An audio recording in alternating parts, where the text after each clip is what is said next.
اب آپ اس مبارک سلسلے کا 7واں حلقہ سماعت فرمائیں۔ حضرت عمر نے کس کے لیے قربانیاں دی؟ حضور کے لیے۔ اسی طرح اگر ہم ائمہ فقہا کے اجتہاد کو لیتے ہیں کہ انہوں نے اجتہاد کر کے حضور کی بات ہمیں سمجھائی ہے جہاں ہماری عقل نہ پہنچتی، کیونکہ ہمارا علم محدود تھا، ہمارا تقویٰ وہ نہیں تھا، ہمارا زمانہ قریب زمانے رسول کے نہیں تھا، ہم خیر القرون سے بہت دور آ گئے تھے، اس لیے ہم نے ان مجتہدین کو ہمیشہ داد دی کہ اللہ کروڑوں رحمتیں فرمائے آپ پہ، کہ اللہ کا شکر ہو گیا کہ آپ نے حضور کے فرمان سے قرآن کی روشنی میں سے ایک مسئلہ اجتہاد کر کے ہمارے لیے راستہ کھول دیا۔ ورنہ اگر حکم ہو جائے بات ختم ہو۔ اب جیسے حضور نے ایک مثلا حکم دے دیا تھا کہ بھی قریشی خلیفہ بنے گا، خلیفہ قریش میں سے ہو تو بس ختم ہو۔ پھر انصار نے تو اپنی درخواستیں فوراً واپس لے لی، انہوں نے کہا بھی ہم تو قریش نہیں ہیں۔ تو اس لیے ہمیشہ یاد رکھیں کہ اہل سنت والجماعت کے عقیدے میں حضور کے جو خلفاء ہیں یا بعد میں بھی جو خلفاء ہوں گے ان کے لیے قرآن میں حکم نہیں ہوگا، نہ ان کے لیے حضور کا کوئی نص قطعی یقینی صریح غیر وارد ہوگی۔ ہاں ایک بات یہ ہے، علماء نے کہا کہ ہمیں قرآن کے آیات سے بھی کچھ اشارات ملیں گے، حضور کے فرمان مبارک سے بھی ہمیں اشارات ملیں گے، اور وہ اشارات جو ہیں دلالت کر رہے ہوں گے ان کی صداقت پر، اس سے ہم فائدہ لیں گے کہ بھئی اشارات مل رہے ہیں، کنایات مل رہے ہیں۔ ان میں سے ہم نے پہلی آیت پڑھی تھی کہ وعد اللہ الذین آمنوا منکم وعملوا الصالحات لیستخلفنہم فی الارض، اس دلیل سے بھی ہمیں حضور، کیونکہ یہ آیت جب اتری تو ان لوگوں سے اللہ کا وعدہ ہے جو ایمان لا چکے ہیں، وہ کون ہے؟ صحابہ۔ وعدہ کیا ہے؟ استخلاف فی الارض۔ وعدہ کیا ہے؟ تمکین فی الارض۔ وعدہ کیا ہے؟ ارضاء بالدین۔ وعدہ کیا ہے کہ تبدیل الخوف بالامن، اور یہ سارے خلفاء کے زمانے میں سامنے ہیں۔ تو معنی یہ ہے کہ اس آیت میں جو اللہ نے حکم فرمایا تھا وہ صفتیں جب ہم نے نظر دوڑائی تو صحابہ میں بطریق اعلیٰ و اولیٰ ہمیں نظر آئی۔ اسی طرح آپ دیکھیں کہ اللہ پاک نے فرمایا کہ میرا مدنی صلی اللہ علیہ وسلم لِيُظْهِرَهُ عَلَى الدِّينِ كُلِّهِ، آپ کے دین کو تمام ادیان پہ ہم غالب کرتے ہیں، اور اس بات کے لیے اللہ کی گواہی کافی ہے، کسی اور کی ضرورت ہی نہیں۔ اچھا یہاں تو رسول مطلق لفظ تھا نا، هُوَ الَّذِي أَرْسَلَ رَسُولَهُ بِالْهُدَى وَدِينِ الْحَقِّ، رسول کا لفظ مطلق ہے، لیکن کیونکہ کوئی بندہ پھر کیا کر سکتا تھا کہ جی ہاں تو لفظ رسول عام ہے، یہ آپ کا کیسے دعویٰ ہے کہ اس سے مراد حضور ہیں؟ اسی لیے ایک دفعہ مجھے اب جگہ یاد نہیں رہی، ایک جگہ جلسہ تھا، میں تقریر کر رہا تھا، تو جیسے تقریر میں ہمارے ہاں لوگوں میں رواج ہوتا ہے نعرے شعرے لگانے کا، تو نعرے تکبیر کے بعد کوئی بیٹھے تھے تو ہمارے دوسرے بھائی بھی، تو انہوں نے فوراً نعرہ رسالت یا رسول اللہ، وہ ہمیں چڑھاتے ہیں نا، وہ لوگ بھی تو ہوتے ہیں نا جلسوں میں، پھرتے ہیں۔ اللہ ہدایت عطا فرمائے۔ خیر بہرحال اب مجھے پتا تھا کہ ان کا مقصد تو صرف جلسے کو خراب کرنا ہے، ان کا مقصد تو یہ ہے کہ یہ کانفرنس جو ہو رہی ہے اتنا بڑا عظیم اجتماع ہے وہ بس شور ہو جائے، بعض لوگوں کا مقصد تو صرف یہ ہوتا ہے۔ خیر میں نے ان کو سمجھایا، میں نے کہا جی مجھے آپ یہ سمجھائیں، علمی بحث تو الگ ہے کہ بھی حرف یا ندا کے لیے ہے، اور ندا اللہ کے سوا کسی غیر کے ساتھ نہیں ہو سکتی، غیر اللہ کو ندا کرنا تو شرک ہے، یہ تو علمی بحث ہے نا۔ اب علمی بحث میں اگر ہم پڑھتے تو وہ تو پھر کوئی سمجھنا چاہے تو سمجھے گا نا۔ میں نے ان کو کہا کہ بھئی اب آپ نے جو نعرہ لگایا ہے، ایک نے کہا نعرہ رسالت، تو جواب میں آیا یا رسول اللہ، تو میں آپ لوگوں سے پوچھتا ہوں کہ موسیٰ علیہ السلام رسول تھے؟ انہوں نے کہا ہاں جی موسیٰ علیہ السلام بھی رسول تھے۔ میں نے کہا عیسیٰ علیہ السلام؟ انہوں نے کہا جی وہ بھی رسول تھے۔ تو میں نے کہا جب آپ نعرہ رسالت کے جواب میں یا رسول اللہ کا نعرہ مارتے ہیں، ایک تو حرف ندا کے ساتھ شرک کیا، یہ الگ بات، لیکن یہ بھی تو بتائیں یہودی کہیں کہ ہمارا نعرہ لگا رہے ہیں، ہمارا نبی بھی تو رسول ہے نا، بھئی موسیٰ علیہ السلام بھی رسول اللہ، یہ تو ہمارا نعرہ لگا رہے ہیں۔ اور عیسائی خوش ہوں گے، وہ کہیں گے نہیں چھوڑو یار، یہ تو ہمارا رسول قریب ہے نا حضور کے، ہمارے رسول حضرت عیسیٰ کا نعرہ لگا رہے ہیں، اچھی قوم ہے یہ۔ تو آپ کا مسئلہ تو ویسے رہ گیا، آپ کی دلیل کہاں ہو گئی کہ آپ نے حضور کا نعرہ لگایا ہے؟ لفظ رسول اللہ تو عام ہے، اس سے موسیٰ علیہ السلام بھی مراد ہو سکتے ہیں، عیسیٰ علیہ السلام۔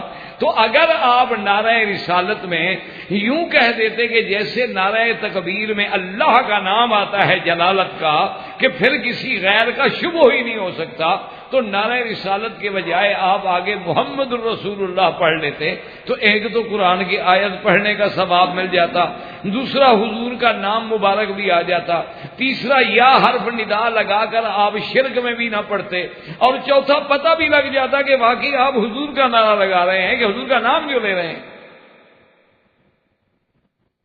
تو پھر ان کو بات سمجھ نے کہا جی بات تو ٹھیک ہے، ان کے دماغ میں بات الحمدللہ بیٹھ کے انہوں نے کہا جی بات ٹھیک ہے، واقعی ہم غلطی کرتے ہیں۔ اب جناب یہ سوچیں اور سمجھیں کہ بھئی بات یہ ہے کہ ہم نے اب اشارات دیکھ رہے ہیں کہ اللہ نے فرمایا کہ هو الذی ارسل رسولہ بالہدی ودین الحق لیظہرہ علی الدین کلہ وکفی باللہ شہیدا۔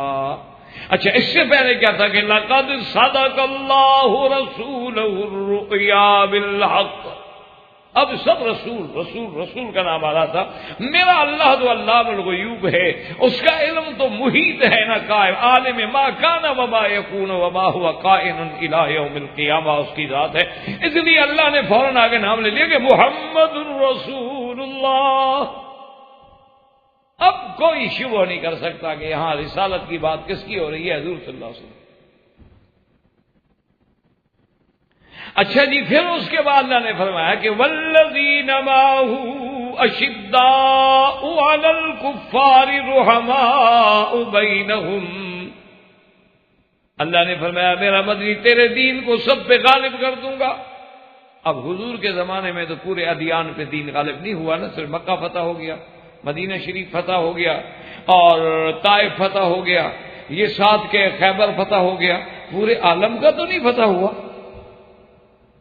تو پورے عالم میں، پورے ادیان عالم میں تو غلبہ نہیں ہوا۔ حضور صلی اللہ علیہ وسلم کے زمانے میں یعنی عرب کے ایک حصے پہ غلبہ اللہ نے دیا کہ یہودیوں کو مدینے سے نکال دیا گیا۔ اچھا نصارہ نجران جو تھے انہوں نے جزیہ دینا قبول کر لیا، بنی قریظہ، بنی نذیر اور بنو اپنا قینقاع جو یہودی تھے ان کو اجلا کر دیا گیا۔ لیکن پورے ادیان عالم پہ دین کا غالب آ جانا یہ کس زمانے میں ہوا ہے یہ ہمیں دیکھنا ہوگا، اور وہ ہم جب نظر ڈالتے ہیں اور قرآن و حدیث کے ذخیرے پہ ہم دیکھتے ہیں کہ اللہ فرما رہے ہیں کہ میرا مدنی تمہارے جو ساتھی ہیں نا والذین معہ، بھی ان کی صفت یہ ہے کہ کفر کے مقابلے پہ سخت ہیں، آپس میں مہربان ہیں، اور جب ان کو دیکھو اللہ کے آگے رکوع میں ہیں، سجود میں ہیں، اور کچھ نہیں، یبتغون فضلا من اللہ ورضوانا، اور سیماہم فی وجوہہم من اثر السجود، نماز کی نورانیت، نماز کی عبادت اور عبادت کا جو اثر ہے وہ ان کے چہروں پر بھی ظاہر ہے، ان کے چہروں سے بھی نماز کا نور جو ہے وہ چمک رہا ہے۔ اور میرا مدنی یہ تیرے ساتھی جو ہیں، صرف ان کا ذکر میں نے قرآن میں نہیں کیا بلکہ مثلہم فی التوراۃ و مثلہم فی الانجیل، ان کے ذکر تو تورات میں بھی موجود ہے، انجیل میں بھی موجود ہے۔ اچھا پھر آگے اللہ نے ایک عجیب مثال دی، اللہ کے قرآن پہ غور فرمائیں، کیسی عظیم ترین مثال۔ ایک طرف اس مثال کو سامنے رکھے، ادھر اسلام کے ابتدائی حالات کو سامنے رکھے، پھر صحابہ کی زندگی کو سامنے رکھے تو قرآن کی، اللہ کی رحمت کے ساتھ قرآن جو ہے سمجھ آئے گا۔ اللہ نے فرمایا کزرع، اللہ نے فرمایا ایک مثال ہے کہ جیسے کھیتی۔ اچھا اللہ میاں کھیت، فرمایا گندم کا دانہ ڈالتے ہو نا تو پہلے وہ کمپل نکلتی ہے نا، پتلی سی کمزور سی، اخراج شطاہ، اچھا اب تھوڑی اور بڑھتی جا رہی ہے، پھر اس کو طاقت ملتی جا رہی ہے، پھر وہ کھڑی ہو گئی، فاستوی علی سوقہ، اب مضبوط ہو گئی، ماشاءاللہ اس کے اوپر گندم کا ماشاءاللہ سنبلہ سکے لگے ہوئے ہیں، اس میں گندم کے دانے اٹھا کے کھڑی ہے، ہواؤں کا مقابلے بھی کر رہی ہے۔ تو اللہ نے فرمایا دیکھو پہلے کتنی کمزور ہوتی ہے، پھر کیسے کیسے کیسے کیسے کیسے کیسے طاقت پکڑتی آتی ہے، اور پھر کیسے وقت آ جاتا ہے کہ یعجب الذرا، کہ کاشتکار دیکھ دیکھ کے ٹھنڈا ہو جاتا ہے اور دشمن جل جاتا ہے کہ دیکھو یار یہ کیسی فصل ہو گئی، اس کی تو فصل بڑی اعلیٰ ہو۔ اللہ نے فرمایا میرے مدنی جب نبوت کا اعلان فرمایا تو دیکھو صحابہ کیسے کمزور کھیتی تھی، کیسی کیسی کمزور کھیتی تھی، کبھی صرف صدیق کا دانہ نکلا، کبھی نظر پڑی تو بلال نکلا، کبھی دیکھا تو بچپن میں حضرت علی نکلے، کبھی آہستہ آہستہ وقت گزرا تو جناب اس کے بعد حضرت زید آ گئے، حضرت خباب آئے، بی بی سمیہ آئیں، آل یاسر آئے، اب تھوڑی تھوڑی طاقت بنی تو پھر عمر آئے اور اس کے بعد جناب پھر ہجرت آئی، ہجرت کے بعد قوت آئی، پھر دین میں افواج آئے، اور ایک ایسا منظر آ گیا کہ فتح مکے کا دن ہے، کفر مر رہا ہے اور محمد مدنی ٹھنڈے ہو رہے ہیں کہ 10,000 کا لشکر جرار صحابہ کا لے کے مکے پہ چڑھ رہے ہیں۔ اللہ نے فرمایا یہ کون ہے؟ وعد اللہ الذین آمنوا منکم وعملوا الصالحات۔ اب ان کو سامنے رکھیں۔ اچھا تورات و انجیل کا ذکر آ گیا تو اس کو بھی سامنے رکھیں، اور اس کے بارے میں سیدنا ابو بکر رضی اللہ تعالیٰ عنہ فرماتے ہیں کہ ایک دفعہ میں شام گیا، ابن عساکر نے اپنی کتاب میں اس کو ذکر کیا ہے کہ میں شام گیا تو وہاں پر میری ملاقات جو تھی ایک وہاں کے یعنی جو راہب ہوتے ہیں نا جی عیسائی، اس زمانے میں عیسائی، اس سے ملاقات ہو گئی۔ تو اس نے پوچھا کہ جب مجھے دیکھا کہ کون ہو، معلوم ہوتا ہے کہ تم حرمی یعنی حرم مکہ والے ہو۔ میں نے کہا، تو اس نے کہا اچھا تو حرم مکہ سے تو ہو لیکن کس قبیلے سے؟ میں نے کہا قریش سے۔ تو اس نے کہا اچھا قریش کے بعد بطن کون سا تھا؟ تیمی تو نہیں ہو؟ میں نے کہا تیمی ہوں۔ اچھا اس نے کہا کہ نام تمہارا کیا ہے؟ اور اس کے فوراً بعد کیا لگا کہ تمہارا نام کنیت ابو بکر تو نہیں ہے؟ تو کہتے ہیں کہ میں نے کہا کہ ہاں۔ تو اس کے فوراً بعد کہنے لگا کہ واللہ ھذا ہوا۔ میں نے کہا کیا ھذا ہوا؟ میں نے کہا کیا ہے، کیا کہہ رہے ہو؟ اس نے کہا میں نے جو اپنے علم دیکھا ہے کتابوں میں اور اس سے جو میں نے علامات حاصل کی ہیں تو اس سے مجھے یہی معلوم ہوا ہے کہ ایک نبی پیدا ہوں گے اور آپ اس کے رفیق ہوں گے۔ حالانکہ ہو رہا ہے بھائی۔ اسی طرح حضرت ابو بکر رضی اللہ تعالیٰ عنہ فرماتے ہیں کہ میں ایک دفعہ یمن گیا، ابھی اسلام بھی نہیں آیا ہے، پرانی باتیں ہیں، ابھی حضور صلی اللہ علیہ وسلم کی بعثت بھی نہیں ہوئی ہے۔ وہاں قبیلہ ازد کا، یہ بھی ابن عساکر نے روایت نقل فرمائی ہے کہ وہاں قبیلہ ازد کا ایک بہت بڑا شیخ رہتا تھا۔ میں اس کی خدمت میں گیا، میں ملا، جب بیٹھا تو نے کہا انت حربی؟ میں نے کہا ہاں میں حرم کا ہوں۔ انہوں نے کہا قرشی؟ میں نے کہا قرشی ہوں۔ اس نے کہا تیمی؟ تمیم سے ہو؟ میں نے کہا تیمی بھی ہوں۔ تو اس نے کہا کہ اچھا میرے قریب ہو جاؤ۔ میں نے کہا کیا بات ہے؟ اس نے کہا ذرا پیٹ سے تو کپڑا اٹھاؤ۔ میں نے کہا کیا بات کیا ہے؟ اس نے کہا تمہیں کیا تکلیف ہے؟ تمہارے پیٹ پہ یہاں ایک تل کا نشان ہے اور تمہاری بائیں ٹانگ پہ فلاں جگہ پر ایک شامہ کا نشان ہے، مجھے ذرا دکھاؤ یہ ہے کہ نہیں۔ تو کہتے ہیں میں خود حیران ہو گیا، کبھی خیال ہی نہیں کیا تھا کہ میرے پیٹ پہ کوئی تل کا نشان ہے یا میری ٹانگ پہ کوئی تل کا نشان ہے۔ تو جب اس نے کہا تو میں نے ایسے کپڑا اٹھایا، کہا شپ ھذا ہوا۔ تو اس نے کہا تو مبارک ہو تمہیں، ایک نبی پیدا ہوں گے جس کے تم وزیر بنو گے۔ وہ کہتے ہیں میں حیران ہو گیا، ابھی تو حضور کی بعثت ہی نہیں ہوئی، سوچ ہی نہیں سکتا بندہ کہ کون نبی پیدا ہوگا، کسی کو پتہ ہی نہیں۔ تو یہ ہمیں علامات ملتے ہیں کہ ادھر قرآن کی آیت ہمیں یہ بتا رہی ہے کہ ذالک مثلہم فی التوراۃ و مثلہم فی الانجیل، اور ادھر یہ علامات بتا رہے ہیں ہمیں کہ اللہ نے قرآن میں جن کی نشانیوں کا ذکر کیا وہ ابوبکر عمر تو ہیں. تو یہ ہمیں قرآن کے کنایات، اشارات، پھر روایات، ان کی تطبیق کا ایسا سامنے نقشہ کھینچ جانا. ایک تو ہے نا جی چلو ایسے بات ہو، ایک ہے کہ نقشہ کھینچ جائے. حضرت عمر رضی اللہ تعالیٰ عنہ جب شام فتح کر کے بیٹھے، ایک بوڑھا آدمی آیا، اس نے ایک کاغذ پیش کیا، اور جب حضرت عمر نے وہ کاغذ دیکھا فبکا عمر، حضرت عمر رونے لگ گئے اور فوراً فرمایا لال عمر ولال ابن ہی، لال عمر ولال ابن ہی، لال عمر ولال ابن ہی. عمر کا، عمر کے بیٹے کا کچھ نہیں، اس کے ہاتھ میں کچھ نہیں. صحابہ نے کہا کیا بات ہو گئی؟ انہوں نے کہا یہ بہت دور کے زمانے کی بات ہے، میں شام کی تجارت کے لیے آیا تھا اور میں قافلے کے ساتھ چل پڑا، میرا اتفاق سے کوئی کام رہ گیا، میں اس کام کو کرنے کے لیے دوبارہ شہر لوٹ گیا، اور میں نے ساتھیوں سے کہا کہ تم جاؤ، میری سواری بڑی تیز ہے، میں تمہیں پکڑ لوں گا، تم اپنا قافلہ چلاؤ. بڑا لمبا واقعہ ہے. اور ایک واقعے میں تو یہ ہے، وہ کہتے ہیں جب میں آیا تو ایک بطریق تھا، وہ مجھے اپنے مندر میں لے گیا. مندر میں لے جانے کے بعد ایک مٹی کا ڈھیر پڑا ہوا تھا، وہاں جناب کدالیں پڑی ہوئی، مجھے کہے مٹی کا ڈھیر اٹھاؤ. حضرت عمر نے کہا اچھی بات ہے، عجیب بات ہے بھائی، میں اس کا کوئی نوکر ہوں، ملازم ہوں، مٹی اٹھاؤں. وہ کہتے ہیں مجھے بٹھا کے ایک دروازہ بند کر کے نکل گیا.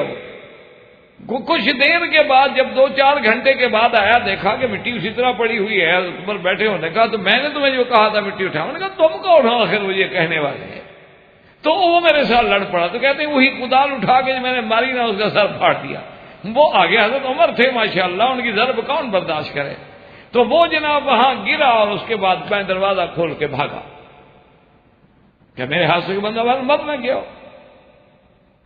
حضرت عمر فرماتے ہیں کہ جب میں بھاگا، بھاگتے بھاگتے بھاگتے اور مجھے کوئی سمجھ نہ آئی، وہ میری سواری بھول گئی، وہ جگہ اپنی بھول گئی. ایک دیر کا دیر تھی، یعنی وہ بھی نصارہ کا معبد خانہ تھا، جسے آج کل گرجا کہہ دیتے ہیں، عربی میں دیر کہتے ہیں، صومعہ کہتے ہیں، یہ سب ان کے نام ہوتے تھے، بیعہ، صومعہ، کنیسہ، کلیسا، دیر.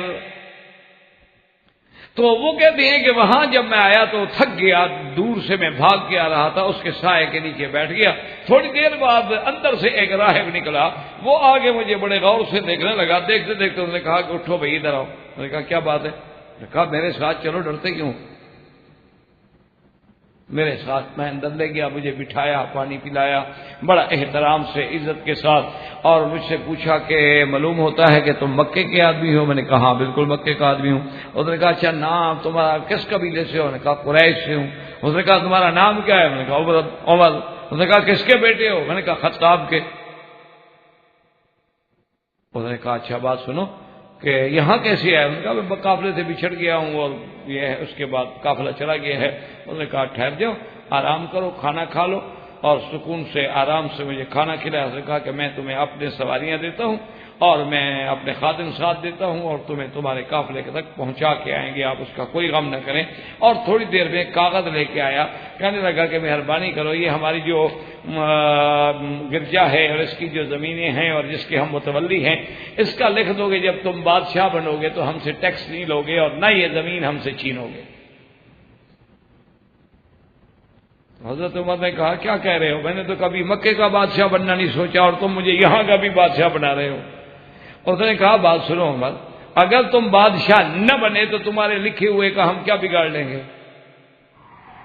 جو ہمیں لکھ دو گے بادشاہ نہ بنے کیا ہو جائے گا؟ کاغذ ہی ہے نا. اور اگر تم بادشاہ بن گئے تو ہمارے کام آ جائے گا. حضرت عمر نے کہا اچھا بھی لکھو کیا لکھتے ہو؟ تو اس نے لکھا اور بھی ٹیکس معاف ہوگا، فلاں ہوگا، یہ ہوگا، وہ ہوگا. حضرت عمر کہتے ہیں میں نے دستخط بھی کر دیے اور ایک روایت میں ہے کہ میں نے مہر بھی لگا دی، کیونکہ حضرت عمر بھی ان لوگوں میں ہیں جو کاتب تھے، جو لکھنا جانتے تھے رضی اللہ تعالیٰ. انہوں نے کہا کہ آج یہ وہی بندہ ہے اور میرا لکھا ہوا کاغذ لے کے آیا. اس لیے میں کہہ رہا ہوں کہ بھائی تم نے تو کاغذ ٹھیک پیش کیا ہے، لیکن میں تو مسلمانوں کا خلیفہ ہوں، میرے ہاتھ میں نہیں ہے کہ کسی کے ٹیکس معاف کر دوں. کسی کو زمینیں دے دوں، کسی کو پلاٹ دے دوں، میرے ہاتھ میں نہیں، نہ یہ کو میرے بیٹے کے ہاتھ میں ہے نہ میرے ہاتھ میں، کو ہمارا من کو تھوڑا ہے، ہم تو مسلمانوں کے خادم ہیں، جو اسلام کہے گا اس پر عمل کریں گے۔ اس لیے میں نے کہا کہ عمر کے لیے بھی نہیں ہے اور عمر کے بیٹے کے لیے بھی نہیں ہے۔ تو اب آپ قرآن کی اس آیت کو سامنے رکھیں کہ ذالک مثلہم فی التوراۃ و مثلہم فی الانجیل، کہ یہ کن پہ منطبق ہو رہی ہے؟ اصحاب رسول اللہ صلی اللہ علیہ وعلا آلہ وسلم۔ اسی طرح ایک دن حضور صلی اللہ علیہ وسلم ایک باغ میں، رجل من الانصار، ایک انصاری کا مدینہ منورہ میں باغ ہے اور حضور صلی اللہ علیہ وسلم اس میں تشریف لے آئے۔ باغ میں آنے کے بعد آپ نے اپنے ساتھی جو صحابی تھے، ابی موسیٰ ہیں تقریباً رضی اللہ عنہ یا اللہ عالم کوئی دوسرے صحابی ہیں، ان سے کہا کہ املک علی الباب، کہ جا کے دروازے پہ کھڑے ہو جاؤ، کوئی آدمی میری اجازت کے بغیر داخل نہ۔ انہوں نے کہا حاضر یا رسول اللہ۔ حضور صلی اللہ علیہ وسلم تشریف لے آئے رحمت دو جہاں، باغ کے اندر جو کنواں تھا نا اس کی منڈیر پہ آگے بیٹھ گئے اور اس انداز میں بیٹھ گئے کہ اپنی دونوں ٹانگیں مبارک جو تھی نیچے لٹکا لی اور بیٹھ گئے، ایسے بے تکلفی سے بیٹھ گئے۔ کہ ٹھنڈی جگہ ہوتی ہے نا، ایک دو باغ ہوا، کچھ کھجوروں کا سایہ ہوا، پھر کنواں اور پانی کا قرب اور پانی کے اثرات سے جگہ ذرا ٹھنڈی ہو جاتی۔ تھوڑی دیر گزری تو دروازہ کھٹکا، صحابی نے پوچھا کون؟ اس نے کہا ابو بکر۔ صحابی دوڑ کے آیا، اس نے کہا یا رسول اللہ ابو بکر کھڑے ہیں دروازے اور اذن بھی چاہتے ہیں اندر آنے کا۔ آپ نے فرمایا فَأَذَن لَهُ وَبَشِّرْهُ بِالْجَنَّةِ، اجازت دے دو، کھول دو دروازہ اور مبارک بھی دے دو جنت کی۔ حضرت ابو بکر آئے اور وہ بھی آ کر ساتھ بیٹھ گئے دائیں طرف، اور بے عین ہی اسی طرح بیٹھ گئے جیسے حضور پاک بیٹھے۔ تھوڑی دیر گزری پھر دروازہ کھٹکا، اس نے کہا حضور عمر کھڑے ہیں دروازے پہ۔ آپ نے فرمایا فَأَذَن لَهُ وَبَشِّرْهُ بِالْجَنَّةِ، دروازہ کھول دو آنے اور جنت کی خوشخبری بھی دے دو۔ حضرت عمر آئے، بائیں طرف بیٹھ گئے اور اسی طرح بیٹھ گئے۔ محدثین کرام نے، فقہائے عزاب نے، اب یہ ہے کہ ایک آدمی تو صرف ظاہر حدیث پڑھ کے چلا جائے گا، نہ کہا گئے بیٹھ گئے، لیکن یہ ان کا کام ہوتا ہے جن کو اللہ نے تفقہ نصیب کیا ہے کہ بھئی پہلے حضور کا آنا، اس کے بعد پھر ابو بکر کا آنا، اس کے بعد پھر عمر کا آنا، تھوڑی دیر گزری تو پھر عثمان کا آنا، اور حضور نے فرمایا اس کو بھی دروازہ کھول دو، اجازت دے دو اور جنت کی بھی بشارت دے دو، الا بلون تصیبوا، لیکن اس کو ایک مصیبت سے گزرنا پڑے گا، ان پہ ایک امتحان آئے گا، ایک وقت آئے مشکل کا۔ تو یہ سارا کیا ہے؟ یہ یعنی حسن اتفاق ہے۔ مانا یہ تھا کہ اللہ کو یہی ترتیب منظور تھی۔ حضور صلی اللہ علیہ وسلم کے پاس جس ترتیب سے صحابہ آ رہے ہیں، ایک اشارہ تھا کہ حضور کے بعد بھی اللہ کو یہی ترتیب منظور ہے۔ اچھا، پھر حضور کے ساتھ آ کے کنویں پہ بیٹھنا اور بالکل بے عین ہی اسی طرح بیٹھنا جیسے حضور بیٹھے ہیں۔ بعض آدمی تو صرف یہ کہہ دے گا کہ اتباع ہے، اتباع تو ہر آدمی پر جو حضور کا کلمہ پڑھتا ہے لازمی ہے۔ مانا یہ تھا کہ ابو بکر و عمر بھی سمجھدار تھے، اللہ نے فہم عطا فرمائی تھی کہ اگر ہم حضور کے سامنے ذرا ادب کے ساتھ بن ٹھن کے بیٹھیں گے تو پھر حضور کو بھی تو سیدھا ہو کے ہمارے لیے بیٹھنا پڑے گا نا۔ تو اگر ہم بھی بے تکلف بیٹھ جائیں گے تو حضور جیسے ایزی بیٹھے ہوئے ہیں تو اپنے آپ کو اسی طرح بے تکلف محسوس کریں گے اور آرام سے بیٹھے رہیں گے کہ چلو ابو بکر بھی تو اسی طرح بیٹھ گئے، عمر بھی تو اسی طرح بیٹھ گئے، تاکہ حضور کے اس آرام میں، جس آرام کے لیے حضور یہاں بیٹھے تھے، وہ آرام تو نہ ہو، پھر حضور تو اٹھ کے بیٹھیں گے، سیدھے ہو کے بیٹھیں گے ہمارے لیے۔ تو پھر تو ہم نے حضور کے آرام میں نقص پہنچا ہے۔ اچھا، خدا کی شان ہے کہ جب حضرت عثمان آئے تو کنویں کی یہ کنواں یوں گول ہوتا ہے نا، یہ طرف پوری ہو گئی، ادھر جگہ ہی نہیں کہ وہ بیٹھے، وہ سامنے بیٹھ گئے۔ اللہ کی شان دیکھیں کہ ان دو نے تو مزار میں بھی یمین و یسار حضور کے ساتھ دفن ہونا تھا اور عثمان نے جنت البقیع میں دفن ہونا تھا۔ ہر چیز میں اللہ کی حکمت، ان کے آنے میں بھی اللہ کی حکمت، اس ترتیب میں بھی اللہ کی حکمت۔ اب یہ روز کا اتفاق تو نہیں ہوتا نا کہ حدیث مبارک میں ہے کہ حضور صلی اللہ علیہ وسلم نکلے اپنے گھر سے، راستے میں گئے دیکھا تو ابو بکر آ گئے۔ ہم نے فرمایا ابو بکر خیر تو ہے، اس وقت کیوں نکلے ہو؟ اس نے کہا یا رسول اللہ اس وقت تو آپ بھی نہیں نکلتے ہیں؟ تو آپ نے فرمایا ما اخرجنی الا الجوع، میں تو اس لیے نکلا ہوں کافی عرصہ ہو گیا کھانا نہیں ملا ہے، کچھ نہیں کھایا، تو آج مجھے بھوک ذرا بہت زیادہ محسوس ہو رہی تھی۔ تو حضرت صدیق نے کہا حضور اللہ ہے، مجھے بھی اللہ کی قسم ہے اسی لیے نکلا ہوں، مجھے بھی بھوک نے تنگ کیا۔ تھوڑی دیر گزری راستے میں حضرت عمر مل گئے، اور پھر میں بھی تم کیسے ہیں؟ انہوں نے کہا حضرت بھوک ہے، اور بھوک لگی تھی، تنگ آ گیا، کیا کروں، نکلا تھا کوئی دوست مل جائے گا کہیں کچھ کھا لیں، مانگتے ہم نہیں۔ اب یہی تھا کہ نکلیں گے کوئی تو راستے میں ملے گا کہ السلام علیکم چلو یار میرے ساتھ۔ تو حضور نے کہا کہ اچھا ہم چلتے ہیں۔ ایک انصاری کے گھر میں آئے، وہاں اس کی بیوی موجود تھی۔ انصاری جی کنویں پہ گھر میں موجود نہیں تھے، باغ میں۔ تو بیوی نے کہا کہ اہلاً و سہلاً مرحباً بضیوف۔ تو اس نے استقبال کیا، اور حضور نے پوچھا تمہارے شوہر کہاں ہیں؟ انہوں نے کہا جی وہ گئے ہیں تھوڑا سا کام، ابھی آتے ہیں۔ تھوڑی دیر گزری تو صحابی آ رہے تھے، اور اس نے کہا کہ واللہ خدا کی قسم ہے آج میرے گھر میں جو مہمان ہیں نا، قیامت تک کسی کے گھر میں ایسے مہمان اکٹھے نہیں ہو سکتے۔ اس سے بڑے خوش نصیبی ہے کہ اللہ کا نبی ابو بکر عمر میرے مہمان۔ جلدی سے جناب وہ گوشہ کھجور کا کاٹ کے لے آیا۔ حضور نے کہا اللہ کے بندے یہ سارا گوشہ کاٹ کے کیوں لے آئے؟ ہم 2-3 آدمی تو ہیں۔ اس نے کہا حضور اس میں پکی بھی ہے، درمیانی بھی ہے، آدھی پکی بھی ہے، تازہ سرخ ہونے والی بھی ہے، اس لیے لایا ہوں کہ ہر آدمی اپنی پسند کے مطابق چن چن کے کھاتا رہے۔ اور دوڑا چھری لے کے حضور نے فرمایا ایاک والحلوب، خبردار خیال کرنا کسی بکری دودھ والی کو نہ ذبح کرو۔ اس نے جا کے تو اس کے بعد پھر حضور نے فرمایا تھا کہ قیامت کے دن لَتُسْأَلُنَّ يَوْمَئِذٍ عَنِ النَّعِيمِ، اس نعمتوں کا بھی سوال ہوگا۔ تو حضرت عمر نے کہا یا رسول اللہ، آپ نے فرمایا نہیں ذل بارد وباء بارد، یہ ٹھنڈا سایہ، ٹھنڈا پانی، گوشت، کھجور، انواع و اقسام، ہر نعمت کا اللہ کے ہاں سوال ہوگا۔ تو اس ترتیب سے گھروں سے نکلنا یہ کسی کی اپنی ترتیب تو نہیں ہو سکتی۔ اسی طرح بنو المصطلق کی قبیلے کے لیے جب صحابہ کو بھیجا گیا تو انہوں نے اپنا ایک آدمی، بنو المصطلق نے ایک آدمی بھیجا، انہوں نے اپنا قاصد بھیجا کہ یا رسول اللہ صلی اللہ علیہ وسلم اب تو ہم مال زکوٰۃ جو ہے وہ دے دیں، لیکن اگر اس کے بعد جب اگلا دور آئے فَإِن لَمْ أَجِدْ، اگر ہم دیکھیں کہ آپ کی وفات ہو گئی ہے اور آپ موجود نہیں ہیں تو پھر ہم زکوٰۃ کس کو دیں؟ حضور نے فرمایا ابو بکر۔ انہوں نے کہا جی اگر وہ پھر ابو بکر بھی نہ ہو تو ہم نے فرمایا عمر کو دے۔ تو حضور کا اس ترتیب سے نام لینا کہ میرے بعد زکوٰۃ کس کو دو؟ ابو بکر کو، ابو بکر نہ ہو تو عمر کو۔ اسی طرح ایک عورت آئی حضور صلی اللہ علیہ وسلم سے، کوئی بات پوچھی، عورت بڑی سمجھدار تھی، تو اس نے کہا یا رسول اللہ آپ نے تو جواب دے دیا، لیکن اب اگر پھر مجھے دین کے مسئلے میں آنا پڑے، اس کام کے لیے آنا پڑے فَإِن لَمْ أَجِدْكَ یا رسول اللہ، آپ نے فرمایا فاتح ابی بکر، اگر مجھے نہ پاؤ تو ابو بکر کے پاس آؤ۔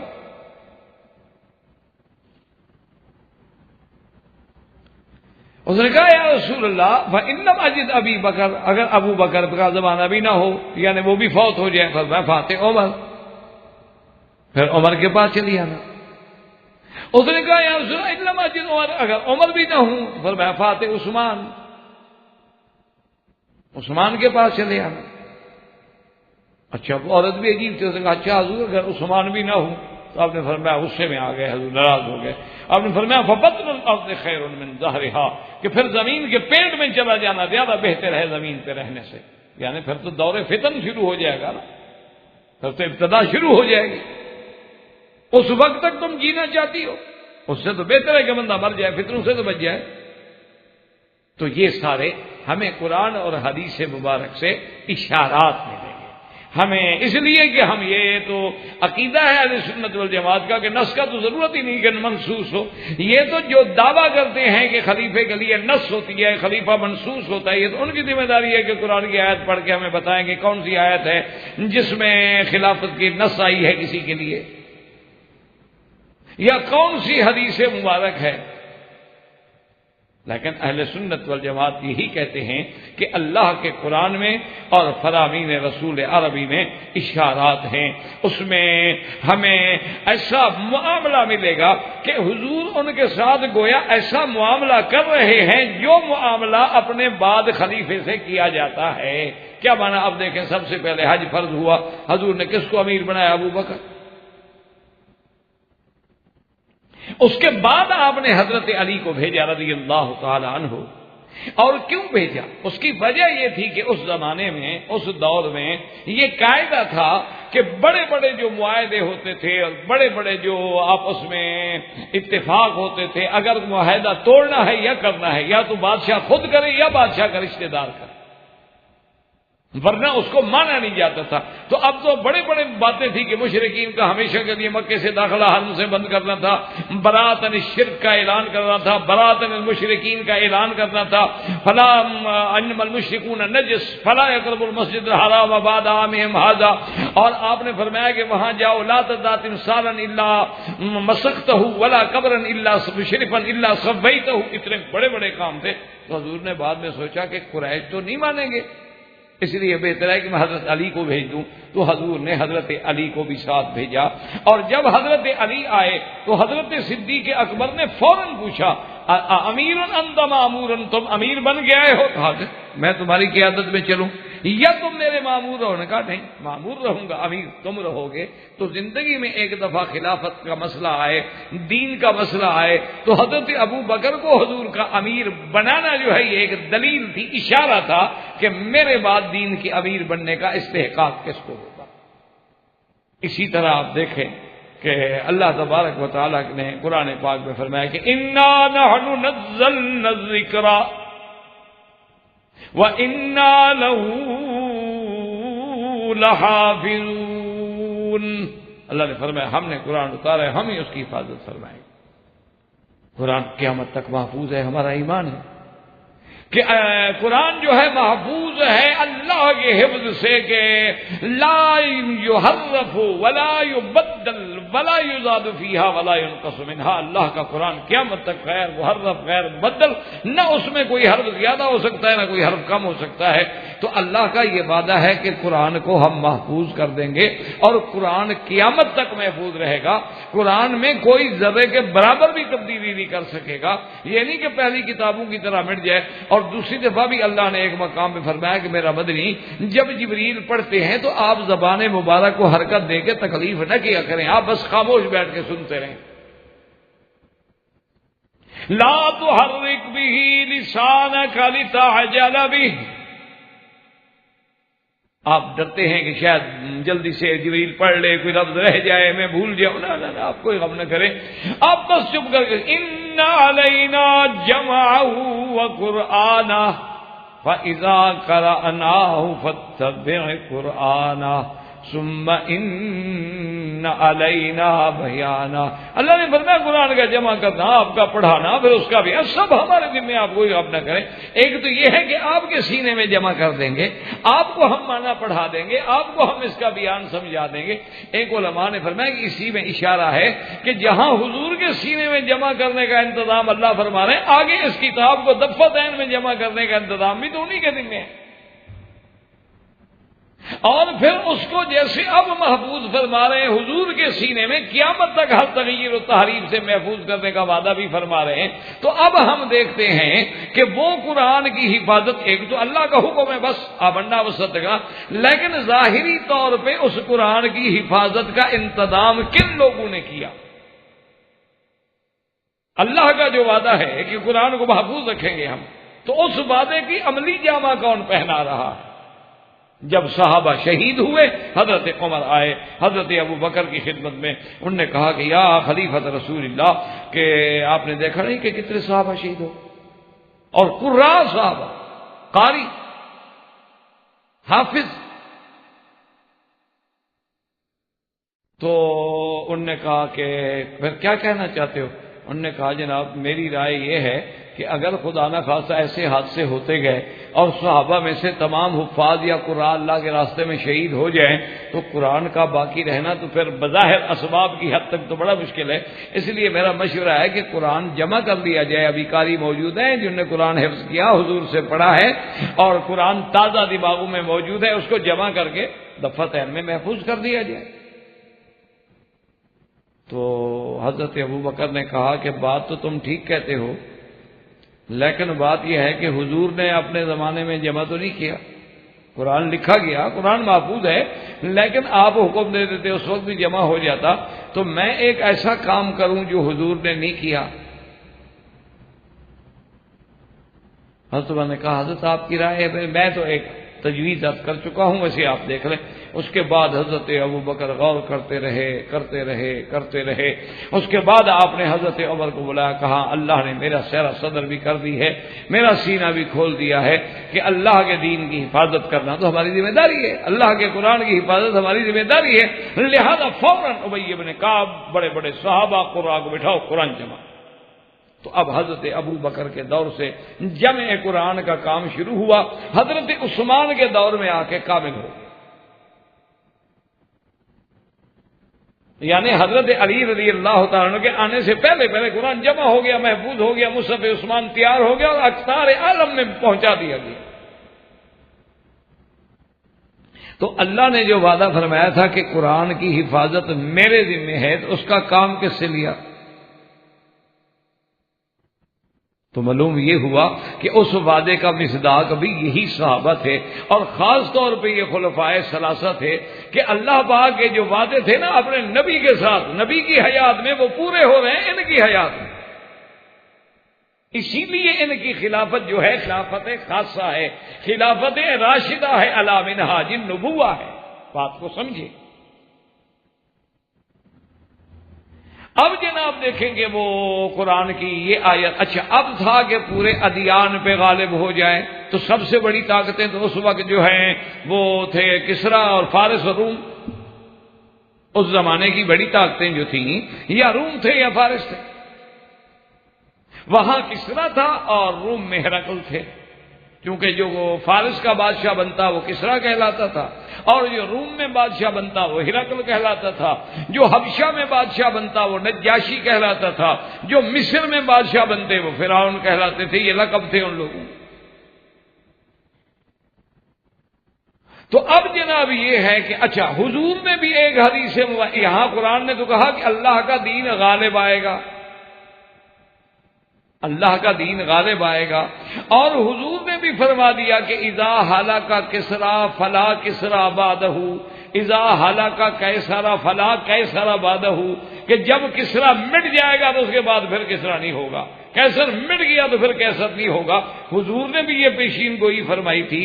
تو اب ذرا ہم بغیر تعصب کی اینک کو اتار کے نظر ڈالیں کہ یہ جو سارا مرحلہ طے ہوا ہے کس کے دور میں طے ہوا، کسریٰ و قیصر کس کے دور میں فتح ہوئے۔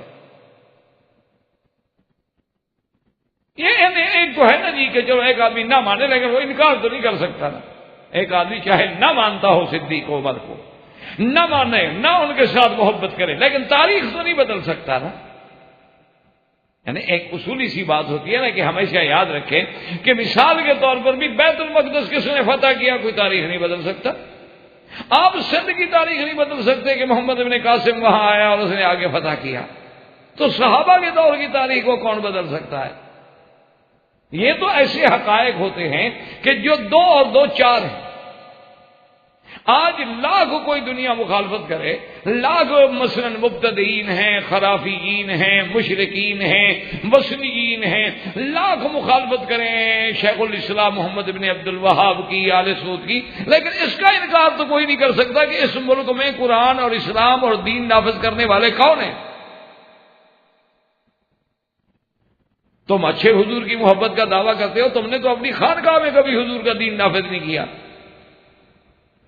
نہ ایمان سے کہیں، ٹھنڈے دل سے، قطع نظر کسی پر کہ آپ نے بھی دنیا میں خانقاہوں کے نام سنے نا، بھی اجمیر شریف ہے، پاک پٹن شریف ہے، اپنا داتا شریف ہے، اس کے بعد کلندر شہباز ہیں، فلاں ہیں، کیا وہاں اسلامی نظام نافذ ہے؟ تو جو اپنی چار دیواری میں اسلامی نظام نافذ نہیں کر سکے اور ان پہ اعتراض کرے جو پورے ملک میں اسلام نافذ کر دیں، یہ تو پھر اللہ ہدایت دے، ورنہ حقیقت کا انکار کوئی نہیں کر سکتا۔ محبت کا معنی تو یہ ہوتا ہے نا کہ اس کا نظام نافذ کرو، اس کے مشن کو باقی رکھو۔ اگر آپ نے اس کے نظام کی مخالفت کی ہے، نظام جو محمد عربی لائے ہیں، اب دیکھو کہ اس کا اور جو حضور پیشین گوئیاں دے رہے ہیں، اور اللہ فرما رہا ہے میں دین نبی کا غالب کر دوں گا، وہ کس کے زمانے میں غالب ہوتا ہے؟ صحابہ کے زمانے، خلفائے ثلاثہ کے زمانے میں۔ اور خلفائے ثلاثہ کے زمانے میں یہ فتوحات ہیں کہ الحمدللہ ثم الحمدللہ، یعنی 40 لاکھ مربع میل سے زیادہ بھی اسلام کا پرچم لہرا گیا۔ تو یہ سارا غلبہ، یہ ساری قرآن کی حفاظت۔ اچھا، مرتدین اسلام سے جنگ، یعنی ارتداد کا جو دور چلا ہے، 3 نبی تو اسی وقت پیدا ہو گئے تھے۔ اسود انسی پیدا ہو گیا، ابو سلمۃ الکذاب پیدا ہو گیا، اور طلحہ پیدا ہو گیا، جنہوں نے نبوت کا دعویٰ کر دیا۔ اللہ تبارک و تعالیٰ معاف کرے، لیکن تو پھر مسلمہ کے ساتھ قتال کرنے والے کون ہیں؟ اور اس کے بعد اسود انسی کو ختم کرنے والے کون ہیں؟ اور ان یعنی دجالین کذابین جنہوں نے حضور کی ختم نبوت کے بعد دعوی نبوت کیا، اس کو مٹانے والے کون ہیں؟ خلفائے ثلاثہ رضوان اللہ تعالی علیہم اجمعین۔ تو اس لیے اصحاب ثلاثہ کی ٹائم کیا ہوگی جیسا ہو تو اچھا، اصحاب ثلاثہ رضوان اللہ علیہم اجمعین کی علامات جو ہیں وہ ہمیں بتاتی ہیں کہ بھئی اشارات ہمیں مل رہے ہیں۔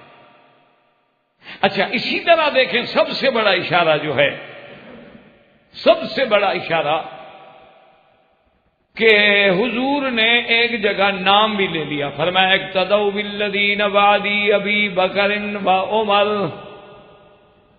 یعنی یہاں تو نام بھی لے دیا کہ اقتدا کرنی ہے تو ابی بکر و عمر کی اقتدا کی، یہاں حضور صلی اللہ علیہ وسلم نے نام بھی لے لیا۔